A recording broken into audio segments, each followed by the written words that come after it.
Good evening, PA Figs here. So tonight, we have an interesting recipe I want to share.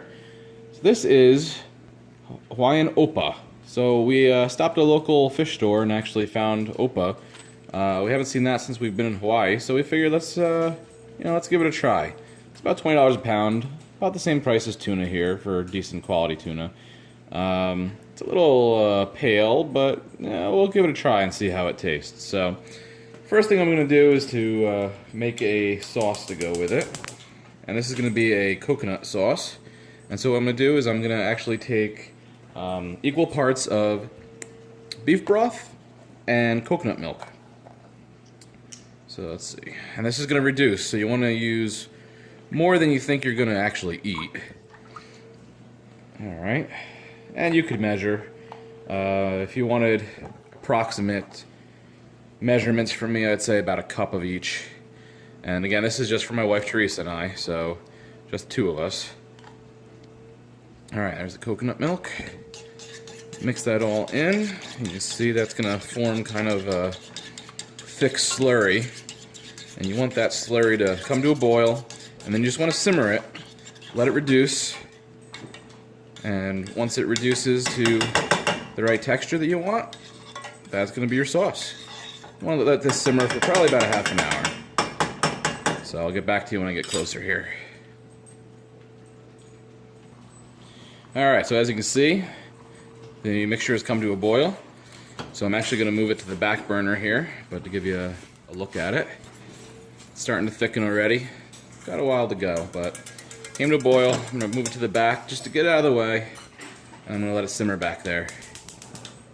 Just low heat, slight simmer. Okay, so now I'm going to move on to the main dish, which is actually our fish, our opah. And the first thing I'm going to do, and I do this with every fish that I cook, is I pat it dry. So I am going to open this guy here. And for those of you that don't eat fish a lot, there's a couple of things to look for. The first, people think they want a dark fish. You don't actually want your fish dark. You want your fish to be opaque. And translucent may be a better way to think of it. You want it to have, some fatty mixture in there that makes it more translucent as opposed to solid looking. This looks okay.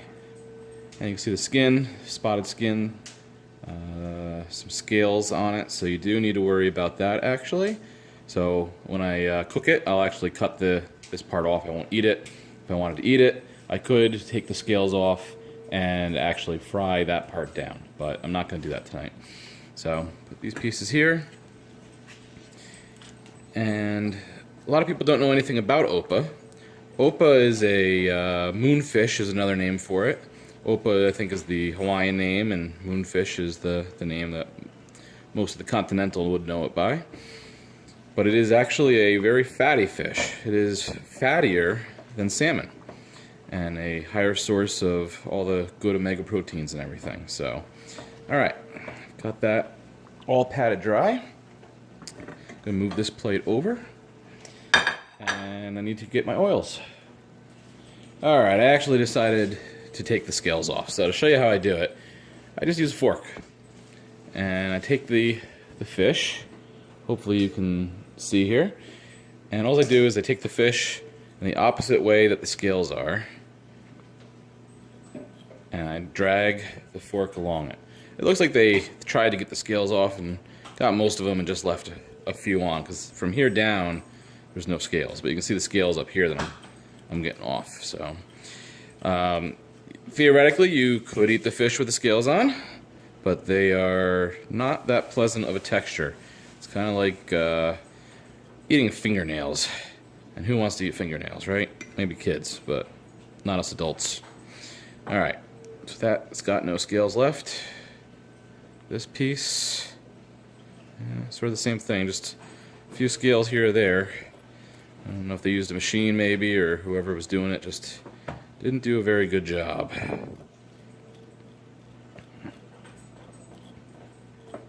Okay, once you get these scales off, you can actually eat the skin as well. And my coconut mixture back there is getting a little out of control. Turn the heat down. Alright, all of the scales are off these now. So I'll pat these dry, get all the scales off that may have stuck to the flesh, and then I gotta get my oil ready. Alright, so there are 2 oils I'm going to use tonight. The one on the left is a Meyer lemon oil, and the one on the right is just your normal old extra virgin olive oil.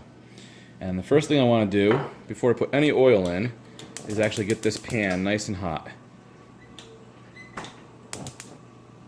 So I will turn that heat on as high as it goes, and I will let that pan actually start to smoke before I put any of the oil in. So I'll come back when that's smoking. Alright, so it's probably a little hard to see on there, but the pan is starting to smoke. It's time to add some oil. So we are actually dieting, hence all the fish. So I'm not going to use an awful lot of oil. You see how the oil sort of dances on there when I toss this in? That's how you know the pan is nice and hot. Alright. So I'll just get that coat in the pan. Okay. Now over here on the fish, I'm going to do a quick salt, quick pepper, and then you can see that's smoking now. Alright, so I'm just going to put this in skin side down. And when you put it in there, give it a little move around like that to keep it from sticking.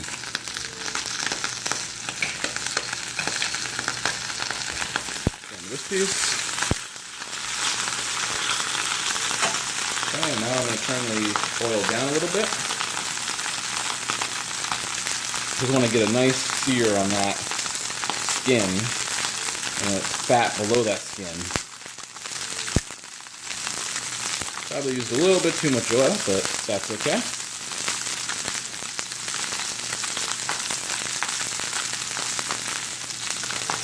Turn on the stove fan. I apologize, it's a little bit loud. Alright, skin should be nice and seared now. Yeah, see that? Okay, I'm going to do each side of the fish. And just real quick, I just want to do a quick sear on it. And then I've got the oven at 350 degrees preheated. I'm going to get a quick sear, and then I'm going to toss it into the oven for just a few minutes to let it cook in there.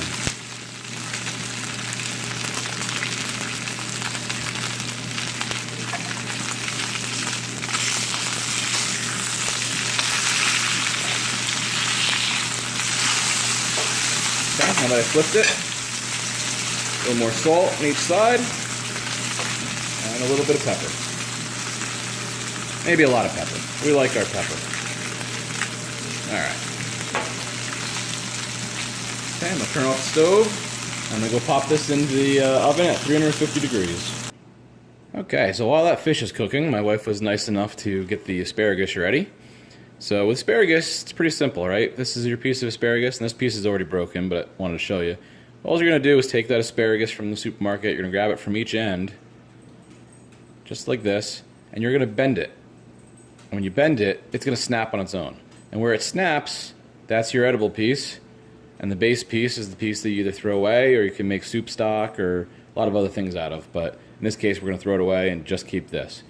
So we use a steamer that looks like this. And all it is, it has water on the bottom. Close the lid, and it goes into the microwave for about 3 minutes for al dente asparagus. So it makes it nice and easy. You don't have to do it over the stove. Alright.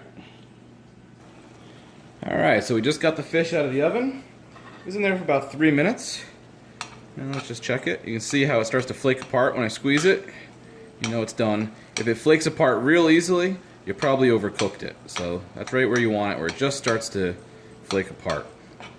As long as your fish is not old, it's fresh, there's no problem in undercooking fish, especially if it's saltwater fish. That's what they make sushi out of. People eat it raw, right? So the last thing you want to do is overcook it. Alright, 1 second. Alright, I've got the fish covered to keep it from drying out.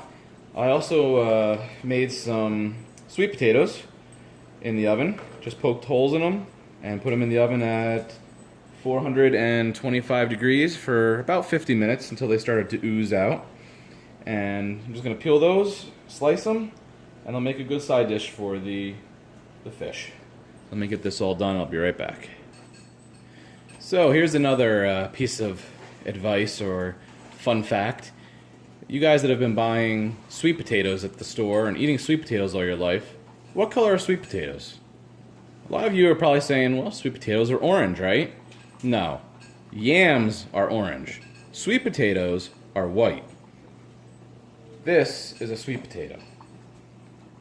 At the store, they sell sweet potatoes and yams interchangeably, and they are pretty much the same thing. There is just a slight difference. If you look at this sweet potato, you'll notice it is white inside. It looks kind of like a regular potato. It is much sweeter than a yam, in my opinion, and it doesn't have that yamish flavor. It's just kind of like a, well, sweet potato. So, little fun fact there. Alright, I'm going to finish plating this up and I'll show you the finished product. Okay, and here is the finished product. So this is Opah, pan-seared, oven-finished, with sweet potatoes and a coconut reduction with some asparagus for the side.